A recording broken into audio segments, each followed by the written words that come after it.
الحمد للہ وکفا وسلام علی عبادہ الذین اصطفى اما بعد فاعوذ باللہ من الشیطان الرجیم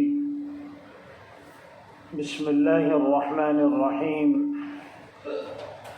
ان الدین عند اللہ الاسلام وقال رسول اللہ صلی اللہ علیہ وسلم الاسلام یعلو ولا یعلی علیہ صدق اللہ العظیم وصدق رسولہ النبی الکریم ونحن على ذلك لمن الشاہدین والشاکرین والحمد للہ رب العالمین۔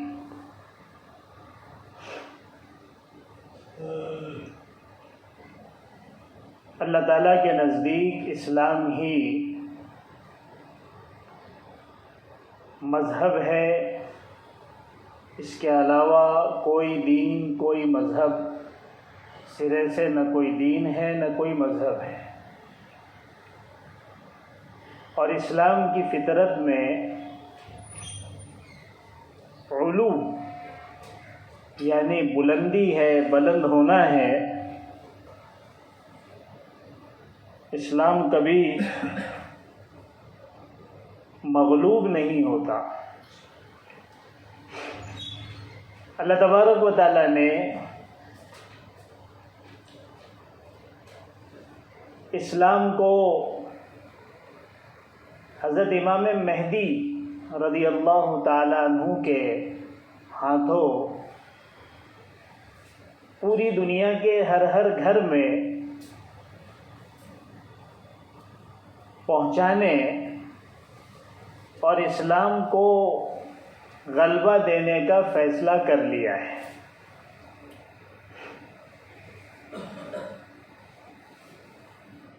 چنانچہ اسی وجہ سے حضرت امام مہدی رضی اللہ تعالیٰ عنہ کی پوری شناخت اور تعارف احادیث میں موجود ہے، تاکہ جب وہ ظاہر ہوں تو ہر مومن اور مسلمان ان کا ساتھی بنے اور دین کے غلبے کے لیے جو اس سے ہو سکتا ہے وہ کوشش کرے۔ چنانچہ حضور اکرم صلی اللہ علیہ وسلم نے فرمایا کہ جب امام مہدی کا ظہور ہو جائے اور تمہیں پتہ چل جائے تو تم میں سے ہر ایک پر لازم ہے کہ وہ جہاں کہیں ہو ان کا ساتھ دینے کے لیے وہاں پہنچے، اگرچہ تمہیں برف کی سیلوں پر رگڑ کر ہی کیوں نہ جانا پڑے۔ یہ در حقیقت امام مہدی کے تعاون اور امداد کے لیے حضور اکرم صلی اللہ علیہ وسلم کی طرف سے ترغیب اور تاکید کا ایک نبوی انداز ہے، جس سے اندازہ ہوتا ہے کہ ان کا ساتھ دینا، ان کی مدد کرنا، ان کے لشکر کا حصہ بننے کی کوشش کرنا کتنا ضروری ہے۔ لیکن پھر کہیں ایسا نہ ہو کہ کسی غلط مدعی مہدویت کے ہاتھ چڑھ جائیں۔ اس وجہ سے اللہ کے رسول صلی اللہ علیہ وسلم نے سچے مہدی کی ساری علامتوں اور نشانیوں کو بیان کر دیا، اتنا واضح کر دیا، اتنا کھول کر بیان کر دیا کہ اب کسی بھی جھوٹے مہدی کے لیے گنجائش باقی نہیں رہی کہ وہ سچے مہدی ہونے کا دعویٰ کریں، اور کسی بھی سمجھدار عاقل کے لیے گنجائش نہیں رہی کہ وہ کسی جھوٹے کے ہاتھ پر بیعت کرے۔ حضور اکرم صلی اللہ علیہ وسلم نے اپنی ذمہ داری پوری کر لی۔ چنانچہ آپ کی نسل کو بیان کیا کہ آپ حضور اکرم صلی اللہ علیہ وسلم کی نسل اور آپ اہل بیت میں سے ہوں گے، حضرت فاطمہ کی اولاد میں سے ہوں گے، اور حضرت فاطمہ کے صاحبزادے حضرت حسن کی اولاد میں ہوں گے۔ آپ کا نام حضور پاک صلی اللہ علیہ وسلم کے نام پر ہوگا، اور آپ کے والد کا نام حضور اکرم صلی اللہ علیہ وسلم کے والد کے نام کی طرح ہوگا، یعنی آپ کا نام محمد ابن عبداللہ ہوگا۔ آپ مدینہ کے رہنے والے ہوں گے، یعنی آپ کا وطن مدینہ منورہ ہوگا۔ ہوا رجل من اہل المدینہ، حضور پاک صلی اللہ علیہ وسلم فرماتے ہیں وہ اہل مدینہ میں سے ہوں گے۔ یہاں مدینہ سے مراد شہر مدینہ منورہ ہے، جو مکۃ المکرمہ کے مقابلے میں بولا جاتا ہے۔ یہاں مدینہ سے اس کے لغوی معنی شہر نہیں ہے، کیونکہ حدیث پاک میں عام طور پر جب مدینہ کا لفظ استعمال ہوا تو اس سے مدینہ منورہ ہی مراد ہوتا ہے۔ تو نام بھی بتا دیا، وطن بھی بتا دیا، اور ساتھ ساتھ میں شکل و صورت شباہت کو بھی بیان کر دیا کہ آپ انتہائی حسین، روشن چہرے والے، کشادہ پیشانی والے اور لمبی کھڑی ستوا ناک والے ہوں گے، جو خوبصورتی کی نشان ہوتی۔ تو یہ ساری شکل و شباہت جو حضور پاک صلی اللہ علیہ وسلم نے بتائی، وہ اسی لیے کہ جب اس معیار پر مہدی ظاہر ہو جائیں تو پھر ان کی خلافت پر بیعت کرنا ہے اور ان کی مدد کے لیے پہنچنا ہے۔ ایک معیار بتا دیا، اور بڑی آسانی سے جو جھوٹے مدعیان مہدویت ہیں آپ ان کو چھانٹ سکتے ہیں۔ اگر کوئی دعویٰ کرتا ہے ہندوستان میں رہ کر کہ میں مہدی ہوں، تو ہم کہیں گے آپ نہیں ہو سکتے، اس لیے کہ وہ مدینہ کے ہوں گے۔ اگر کوئی دعویٰ کرتا ہے دنیا میں کہیں پر بھی رہ کر اور وہ حضور اکرم صلی اللہ علیہ وسلم کی نسل اور خاندان سے نہیں ہے، تو آپ کہہ سکتے ہیں کہ تم مہدی نہیں ہو سکتے، کیونکہ اصل مہدی، سچے مہدی وہ حضور پاک صلی اللہ علیہ وسلم کی نسل سے ہوں گے۔ من ولد فاطمہ، حضرت فاطمہ کی اولاد میں سے ہوں گے، تم تو کسی اور خاندان کے ہو۔ اور اگر کوئی بدصورت قسم کا یا عام سی صورت کا شکل والا شخص دعویٰ کرے تو ہم کہیں گے کہ وہ تو انتہائی حسین ہوں گے، حضور پاک صلی اللہ علیہ وسلم کی شکل و صورت کے مشابہ ہوں گے، اخلاق میں بھی اور شکل و صورت میں بھی۔ آپ اس معیار پہ نہیں اترتے، آپ سچے مہدی نہیں ہو سکتے۔ یہ ایک معیار ہے جس کے ذریعے سے آپ سچے اور جھوٹے مہدی کے بیچ فرق کر سکتے ہیں۔ اب تعویلات سے کام نہیں چلے گا، غلط تشریحات سے کام نہیں چلے گا، کیونکہ حدیث نے 2 اور 2 4 کی طریقے سے سچے مہدی کی ساری نشانیوں کو بتا دیا ہے۔ اب معیار حدیثیں ہوں گی، آپ کی تعویلات نہیں ہو سکتی۔ ظہور کا وقت بھی بتا دیا کہ جب انتہائی ظلم و ستم ہو جائے گا، یہاں تک کہ حدیث پاک میں آتا ہے کہ لوگ چونکہ ایسے موقع پر مہدی کا انتظار کرتے ہی ہیں جو جانکار ہیں کہ اللہ تیرے اس نیک بندے کو بھیج دے اور مسلمانوں کو اس ظلم و ستم سے نکال دے، تو بھیجنے والا تو ہے، جب جب مسلمانوں پر برے حالات آئے، ظلم و ستم کے پہاڑ توڑے گئے، مسلمانوں نے امام مہدی کی راہ تکی ہے، اللہ سے دعائیں کی ہے، لیکن وہ وقت تھا نہیں۔ تو حدیث پاک میں آتا ہے اس قدر ظلم و ستم ہو جائے گا، اس قدر حالات خراب ہو جائیں گے کہ لوگ امام مہدی کے آنے سے مایوس ہو جائیں گے کہ اگر امام مہدی ہوتے تو اب تک آ چکے ہوتے، اگر اب تک نہیں آئے تو اب کبھی بھی نہیں آئیں گے۔ بعد ایاسن، جب نا امیدی ہو جائے گی تب اللہ تبارک و تعالی حضرت امام مہدی کو بھیجیں گے۔ جب ایک خلیفہ کی موت ہوگی مدینہ میں، مشورہ ہوگا کہ بھائی کیا کریں، کس کو خلیفہ بنائے، اختلاف ہو جائے گا،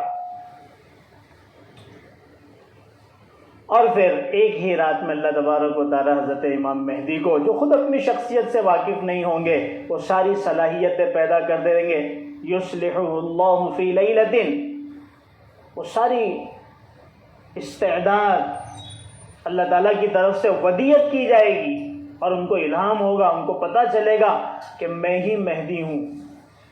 تو پھر وہ وہاں سے مکہ سے مدینہ جائیں گے، اور مدینہ میں کچھ لوگ طواف کرتے ہوئے پہچان لیں گے، پھر ان کے گھر جا کر ان سے درخواست کریں گے اور ان کو مقام ابراہیم اور حجر اسود کے بیچ میں لا کر بیعت کریں گے۔ یہ ذمہ داری آپ کو اٹھانی پڑے گی، یہ ذمہ داری اللہ کی طرف سے آپ کو سونپی گئی ہے۔ آپ اگر منع کر دیں گے تو امت کی اس ہچکولے کھاتے ہوئے کشتی کو سہارا کون دے گا؟ قبول کر لیں گے۔ اب یہاں سے اسلام کے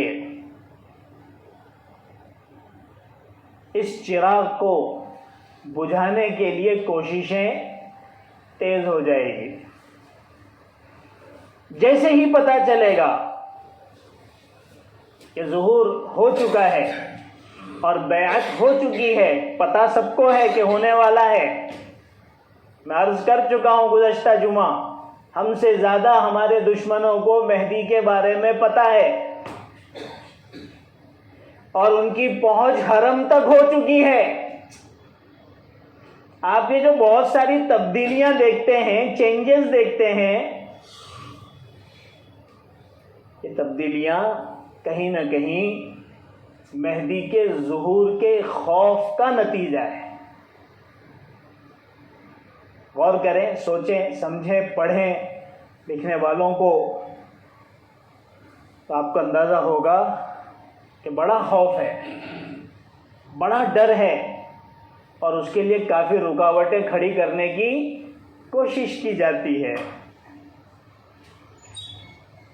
یریدون لیطفئوا نور اللہ بافواہہم واللہ متم نورہ ولو کرہ الکافرون۔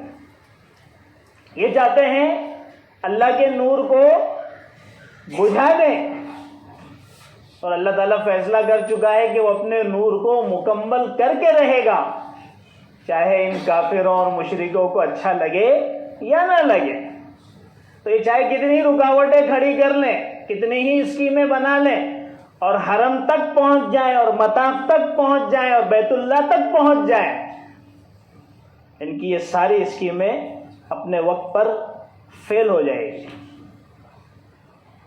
وَمَكَرُوا وَمَكَرَ اللَّهُ وَاللَّهُ خَيْرُ الْمَاكِرِينَ۔ قرآن کو پڑھیے تو اللہ تعالیٰ کے اوپر ایک اعتماد، اپنے دین اور اپنے اسلام پر ایک یقین پیدا ہوتا ہے کہ ایک تدبیر وہ لوگ کرتے ہیں، ایک تدبیر اللہ کی ہوتی ہے، اللہ سب سے بہترین تدبیر کرنے والے ہیں، تو اسی کی تدبیر بالآخر کامیاب ہونے والی ہے۔ تو 3 دشمن اس وقت سامنے آئیں گے جس میں سب سے عجلت کرنے والا، جلد بازی کرنے والا دشمن، جو گویا اس انتظار میں تھا کہ مہدی کا ظہور ہو اور اس نور کو میں ہمیشہ کے لیے بجھا دوں، اس دشمن کا نام ہوگا سفیانی، ہاشمی ہوگا، اس کا ننیحال قبیلہ کلب کا ہوگا، اور یہ ملک شام سے تعلق رکھتا ہوگا۔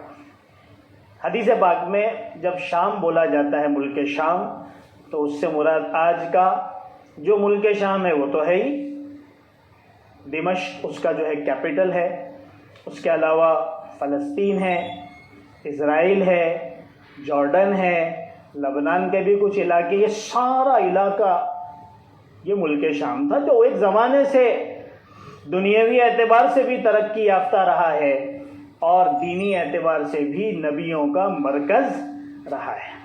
سبحان الذی اسری بعبدہ لیلا من المسجد الحرام الی المسجد الاقصی الذی بارکنا حولہ۔ اللہ فرماتے ہیں مسجد اقصی کے اطراف کے علاقوں میں ہم نے برکت دی ہے۔ یہی وہ ملک شام کے علاقے ہیں جہاں پر اللہ تبارک و تعالیٰ کی طرف سے برکتیں اتری۔ مسجد اقصی وہاں پر ہے اور سینکڑوں انبیاء کی قبریں وہاں پر ہے۔ انبیاء کے ساتھ، اللہ کے اولیاء کے ساتھ جب کسی علاقے کا تعلق ہو جاتا ہے تو وہ علاقہ مقدس اور بابرکت بن جاتا ہے، وہ بابرکت علاقہ ہے۔ اب وہیں سے ایک لشکر چلے گا اس نور کو ختم کرنے کے لیے، ایک بڑا سا لشکر سفیانی بھیجے گا۔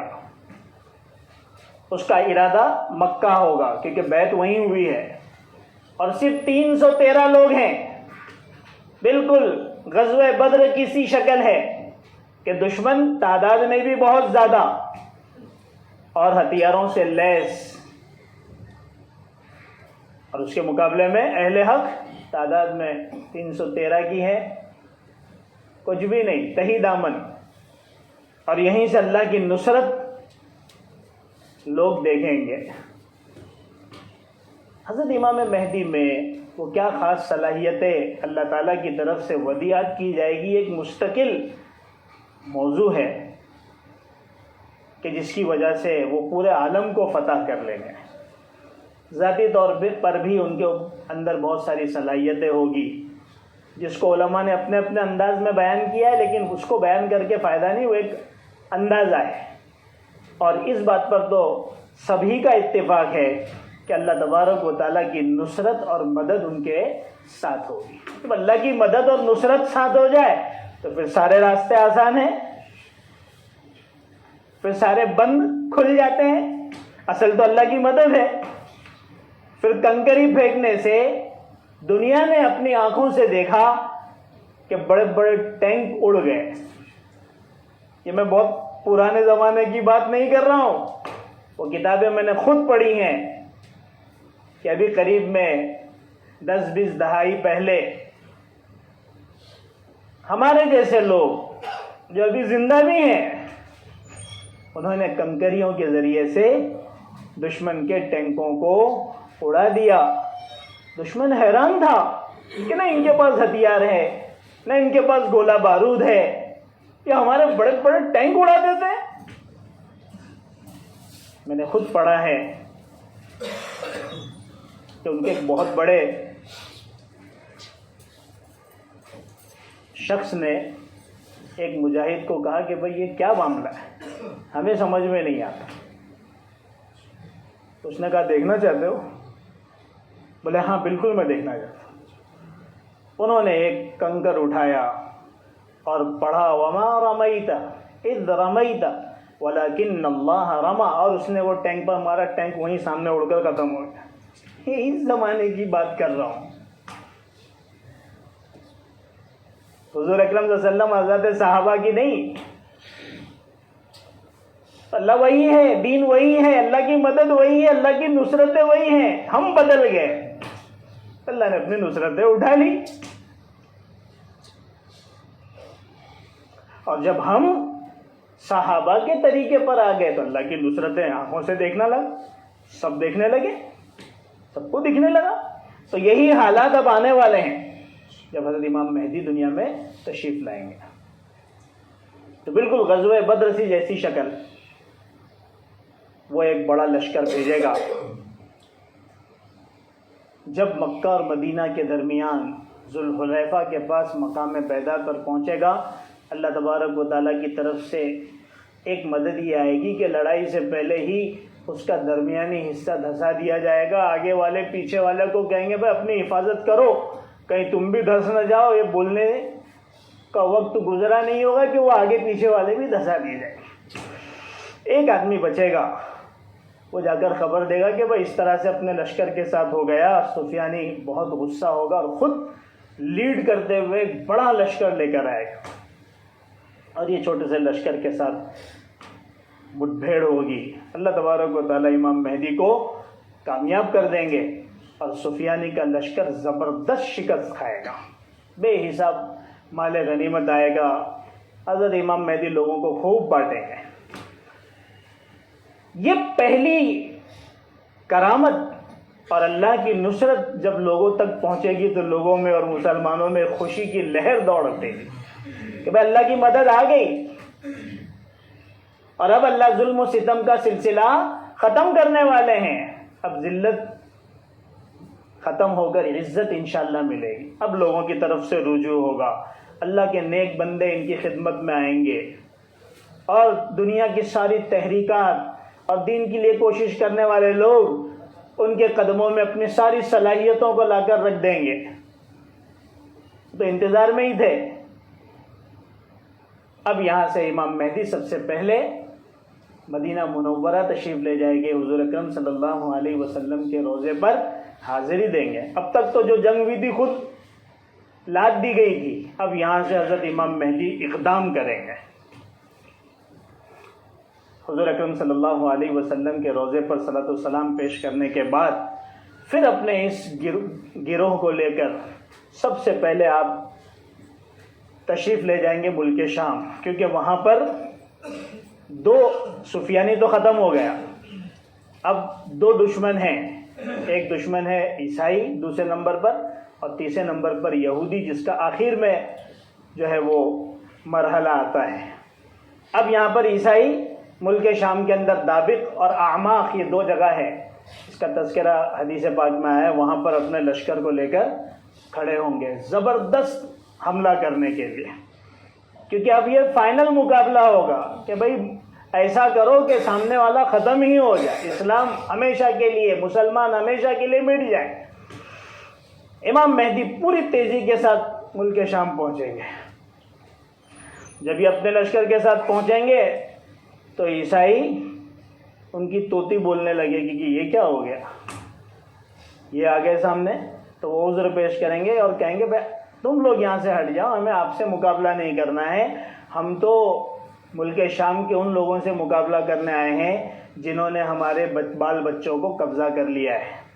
مسلمان کہیں گے نہیں, ہم اپنے کسی بھی مسلمان بھائی بہن پر تمہیں حملہ کرنے کی اجازت نہیں دے سکتے. وہاں پر پھر عرب اور عجم کا فرق ختم ہو جائے گا, اور پھر وہاں پر سعودی اور شامی کا فرق ختم ہو جائے گا. وہاں صرف اسلام اور مسلمان کا نام رہے گا. بس مسلمان ہیں وہ ہمارے ہیں, تمہیں اجازت نہیں دی جا سکتی. اس سے غصہ ہو کر تل ملا کر ظاہر سی بات ہے پھر وہ اتنا بڑا لشکر عیسائیوں کا حملہ کرے گا. یہ ایک بہت بڑی جنگ ہے اور بہت زبردست جنگ ہے, جس کی عجیب تصویر کشی حضور پاک صلی اللہ علیہ وسلم نے فرمایا کہ جب دونوں لڑ پڑیں گے تو اتنا زبردست عیسائیوں کا حملہ ہوگا کہ مسلمانوں کے لشکر میں سے 1/3 1/3 وہ تو گھبرا کر بھاگ جائے گا. حضور پاک صلی اللہ علیہ وسلم فرماتے ہیں اللہ ان کی توبہ کو کبھی قبول نہیں کرے گا. اس لیے جو جائے وہ یہ سوچ کے جائے کہ بھلے میں شہید ہو جاؤں لیکن مجھے پیچھے مڑ کر جانا نہیں. یہ تو بدبختی کی بات ہو گئی کہ گئے تھے امام مہدی کے ساتھ لشکر میں اور بھاگ گئے. ظاہر سی بات ہے ڈر کر جان بچانے کے لیے بھاگے. تو جو جائے وہ یہ سوچ کے جائے کہ جان دینا ہے تو پھر بھاگنے کا سوال ہی نہیں آتا. جیسے حضرات صحابہ نے گھوڑوں کی ٹانگوں کو ہی کاٹ دیا کہ ذہن سے ہی نکل جائے کہ واپس جانا ہے. کشتیوں کو ہی جلا دیا ہے کہ اب ذہن سے ہی نکل جائے کہ واپس کشتی سے جانا ہے. یہ سوچ کے انسان جائے تو 1/3 کا معاملہ یہ ہوگا, 1/3 شہید ہو جائیں گے اور 1/3 کو اللہ فتح دے گا جو اس زمانے کے سب سے بہترین لوگ ہوں گے. اور جو شہید ہوں گے وہ افضل الشہداء ہوں گے. تو 1/3 تو بھاگ گئے، جنگ شروع ہو گئی. اللہ کے رسول نے پوری تفصیل بیان کی. شروع ہوئی جنگ، ایک جنگ کا ایک طبقہ جو ہے جائے گا لڑنے کے لیے، اللہ سے وعدہ کر کے قسمیں کھا کر کے اللہ یا تو شہید ہوں گے یا پھر فاتح ہو کر لوٹیں گے. شام کو جب دونوں لشکر بغیر کسی نتیجے کے واپس ہوں گے تو مسلمانوں کا پورا لشکر شہید ہو چکا ہوگا. وہ لوگ اپنے لشکر میں جائیں گے. پھر دوسرے دن جو مقابلے پہ جائیں گے مسلمانوں کا گروہ، وہ اللہ سے وعدہ کرے گا اللہ یا تو شہید یا پھر فاتح ہو کر لوٹیں گے. یہ بھی بیچارے سب شہید ہو جائیں گے. تیسرے دن بھی اسی طریقے سے ہوگا کہ مسلمانوں کا پورا گروپ شہید ہو جائے گا اور رات تک کوئی نتیجہ نہ ہوگا، واپس ہوں گے. چوتھے دن امام مہدی خود اپنے بچے کچے لوگوں کو لے کر سمیٹ کر ایک زبردست حملہ کریں گے. وہ سلسلہ چلے گا. اللہ تبارک و تعالی امام مہدی کو فتح نصیب فرمائیں گے. اور اس جنگ میں اتنے قتل ہوں گے، اتنے لوگ مارے جائیں گے. حدیث پاک میں آتا ہے کہ کئی میلوں تک لاشیں پڑی ہوئی ہوگی. حضور پاک صلی اللہ علیہ وسلم فرماتے ہیں کہ ایک پرندہ صبح اڑے گا، شام تک اڑتا رہے گا، اڑتے اڑتے تھک جائے گا، تھک کر مر جائے گا، اور جب مر کر شام میں گرے گا تو وہ کسی نہ کسی لاش پر گرے گا. آپ اندازہ لگائیں کہ کتنی زبردست جنگ ہوگی. اللہ تبارک و تعالیٰ مسلمانوں کو فتح دیں گے، لیکن مسلمانوں کے بھی 99% لوگ شہید ہو جائیں گے. وہاں کے بے حساب مریں گے کیونکہ ان کی تو بہت بڑی تعداد ہے، اور مسلمانوں کے بھی بہت بڑی تعداد شہید ہو جائے گی. 1% بچیں گے. اللہ کے نے فرمایا کہ اگر کسی کے دادا کی اولاد ہو تو 99% لوگ سب صاف ہو جائیں گے. یہ لفظ ہے. تو اس طریقے سے ایک بہت بڑی جنگ ہوگی اور اس میں اتنے لوگ مارے جائیں گے. بہرحال فتح اللہ تعالیٰ حضرت امام مہدی کو ہی دیں گے. اور تو فتوحاتی فتوحات ہیں، جنگیں بڑی بڑی ہوگی، عالمی جنگیں ہوگی، اور انشاءاللہ ہر فتح جو ہے وہ امام مہدی کے قدمے میں ہی آئے گی. پھر یہاں سے اب معاملہ جو ہے وہ یورپ کی طرف، کیونکہ جو بچے کچے عیسائی ہوں گے وہ سب یورپ کی طرف بھاگیں گے، اٹلی کی طرف بھاگیں گے، اپنے اپنے ملکوں کی طرف بھاگیں گے. امام مہدی ان کا تعاقب کریں گے اور پھر اٹلی سے ہوتے ہوتے پورے یورپ کو فتح کر لیا جائے گا. ایسا نہیں ہے کہ بس یہ کچھ جنگیں ہونے والی، یہ پوری عالمی جنگ ہے، اور اللہ تعالیٰ ہر جگہ پر امام مہدی کو فتح یاب فرمائیں گے. یہاں تک کہ اخیر میں دجال کے ظاہر ہونے سے پہلے آخری جو فتح ہوگی وہ قسطنطنیہ کی ہوگی. ترکی جو اس وقت ایک مسلم ملک ہے، حدیث پاک سے پتہ چلتا ہے کہ امام مہدی کے ظہور کے وقت اس پر عیسائیوں کا قبضہ ہوگا، وہ عیسائیوں کے قبضے میں ہوگا.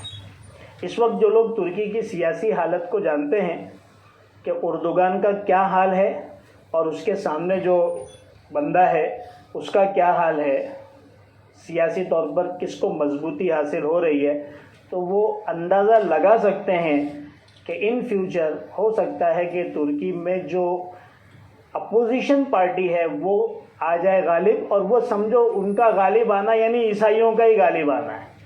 وہ پوری طریقے سے ویسے ہی ہیں. تو حدیث پاک سے پتہ چلتا ہے کہ اس وقت ترکی پر، قسطنطنیہ پر عیسائیوں کا قبضہ ہوگا. اب حضرت امام مہدی پورے یورپ کو فتح کرنے کے بعد قسطنطنیہ پر حملہ کریں گے. اللہ کے رسول صلی اللہ علیہ وسلم نے تفصیل سے بتایا کہ اس شہر کو جانتے ہو جس کے ایک جانب خشکی ہے اور اس کے تینوں جانب پانی ہے. صحابہ نے کہا اللہ کے رسول بالکل وہ قسطنطنیہ ہے. اللہ کے رسول صلی اللہ علیہ وسلم نے فرمایا پھر مہدی اپنے لشکر کو لے کر وہاں جائیں گے. لیکن عجیب اللہ کی مدد ہوگی کہ بغیر ہتھیار اٹھائے، بغیر حملہ کیے، اللہ تبارک و تعالی پورا ملک ان کے قبضے میں دے دے گا. چنانچہ حضرت امام مہدی کے ساتھ لشکر وہاں پہنچے گا، اور ایک سمت جہاں پر فصیل ہوگی، ہر طرف دیواریں ہیں، فصیلیں ہیں، امام مہدی کا لشکر نعرہ تکبیر کہے گا، لا الہ الا اللہ اللہ اکبر۔ اس نعرے کی برکت سے پوری فصیل ہی گر جائے گی۔ جس کو پار کرنا، جس کو عبور کرنا، اس کے لیے بڑی محنتیں، بڑی مشقتیں کرنی پڑتی ہیں، مقابلے کرنے پڑتے ہیں۔ یہ اللہ تعالیٰ کی طرف سے مدد ہوگی۔ پھر دوسرے سم جا کر پھر یہ لوگ لا الہ الا اللہ اللہ اکبر۔ نیک لوگ ہیں، اللہ والے لوگ ہیں، اللہ کے راہ میں ہیں، تو پھر یہ کلمات بھی اپنا اصلی اثر دکھا رہے ہیں کہ خالی یہ نعرے کی وجہ سے وہ فصیل گر جائے گی، یہاں تک کہ تیسری طرف کی فصیل بھی گر جائے گی، اور بغیر ہتھیار اٹھائے اللہ تبارک و تعالیٰ قسطنطنیہ پر ان کو فتح نصیب فرمائے گا۔ ابھی یہ لشکر اندر داخل ہوگا اور جو ہے وہ مال غنیمت وغیرہ سمیٹ رہا ہوگا، تقسیم کر رہا ہوگا وغیرہ وغیرہ۔ اسی دوران شیطان کی طرف سے آواز لگے گی، شیطان تو پریشان ہوگا، تو شیطان کی طرف سے آواز لگے گی کہ ارے اپنے گھر بار کا خیال کرو، اپنے بال بچوں کا دھیان دو، تمہارے بال بچوں میں دجال نکل آیا ہے۔ ابھی ایسے ہی حالات سے گزرتے ہوئے یہاں تک پہنچے ہیں، اور یہ خبر تو دجال کوئی معمولی چیز نہیں ہے۔ ہمارے یہاں پر تو دجال لوگ بطور مذاق کے لفظ استعمال کرتے ہیں اور بہت ہلکا سا لیتے ہیں۔ حضور پاک صلی اللہ علیہ وسلم نے فرمایا، حضرت آدم سے لے کر قیامت تک اس سے بڑا کوئی فتنہ نہیں ہوا۔ وہ فتنہ آنے والا ہے، دجال کا فتنہ، خود دجال آنے والا ہے۔ تو جب یہ آواز لگے گی تو حضرت امام مہدی فوراً رخ کریں گے، کیونکہ دجال نکلنے والا ہے اصفہان سے۔ اللہ کے رسول نے فرمایا کہ یہ عراق اور شام کی گھاٹیوں سے نکلے گا، ان دونوں کے بیچ میں اصفہان ایران ہے، وہیں سے وہ نکل کر آنے والا ہے۔ وہ ساری تفصیلات انشاءاللہ میں آپ کے سامنے رکھوں گا۔ تو اللہ کے رسول صلی اللہ علیہ وسلم فرماتے ہیں کہ مہدی اپنے لشکر کو لے کر پھر ملک شام واپس لوٹیں گے۔ اصل میں ملک شام کا بار بار ذکر آئے گا اس لیے کیونکہ امام مہدی اپنا جو مرکز ہے وہ ملک شام ہی کو بنانے والے ہیں۔ اللہ کے رسول نے اس علاقے کا نام بھی بتا دیا، اس علاقے کا نام ہوگا غوطہ، جو امام مہدی کا مرکز ہوگا، وہ وہاں لے جانے ہوں گے۔ اس سے پہلے حضرت امام مہدی اس خبر کی تحقیق کے لیے 10 لوگوں کو آگے بھیجیں گے کہ جاؤ تیزی کے ساتھ اور پتہ لگاؤ کہ کیا واقعتاً دجال نکل آیا ہے۔ اللہ کے رسول فرماتے ہیں، انی لأعرف اسماءہم واسماء آبائہم والوان خیولہم، کہ میں ان 10 لوگوں کے ناموں کو جانتا ہوں اور ان لوگوں کے باپوں کے ناموں کو بھی جانتا ہوں اور ان کے گھوڑوں کے رنگوں کو بھی جانتا ہوں۔ ہم خیر فروس فی الارض یومئذ، اس وقت زمین پر ان سے بہتر کوئی نہیں ہوگا۔ سب سے بہترین لوگ ہوں گے وہ 10، ویسے تو اور جتنے وہ سب بھی بہترین ہیں، لیکن ان میں سب سے بہترین وہ 10 ہوں گے۔ اللہ کے رسول ساری چیزیں اللہ کی طرف سے آپ کو بتا دی گئی، ان کا نام، ان کے والد کا نام، گھوڑوں کا رنگ۔ تو یہ لوگ جب اس کی خبر کی تحقیق کے لیے جائیں گے تو پتہ چلے گا کہ خبر کیا ہے، جھوٹی ہے، یہ تو شیطان کی طرف سے آواز لگی ہے، اس کا حقیقت سے کچھ تعلق نہیں ہے۔ تھوڑی سانس لیں گے تو پتہ چلے گا حقیقت میں دجال نکل آیا۔ تھوڑے ہی دنوں کے بعد دجال کے آ جانے کی خبر آ جائے گی۔ اب یہاں سے دوسرا مرحلہ ختم ہوا۔ سب سے پہلے تو سفیانی، دوسرے نمبر پہ عیسائی، اور اب تیسرے نمبر پہ جو ہمارے اصل دشمن ہیں یہودی، کیونکہ دجال خود یہودی ہے، اور اس وقت کے سارے باطل اور ساتھ ساتھ میں اصل یہودی دجال کے ساتھ ہوں گے. اب وہاں سے مقابلہ ان کے ساتھ شروع ہوگا. آئندہ کوشش کروں گا انشاءاللہ دجال کے تعلق سے کچھ باتیں آپ کے سامنے رکھوں. اللہ تعالی ہم سب کو صحیح سمجھ کی توفیق عطا فرمائے.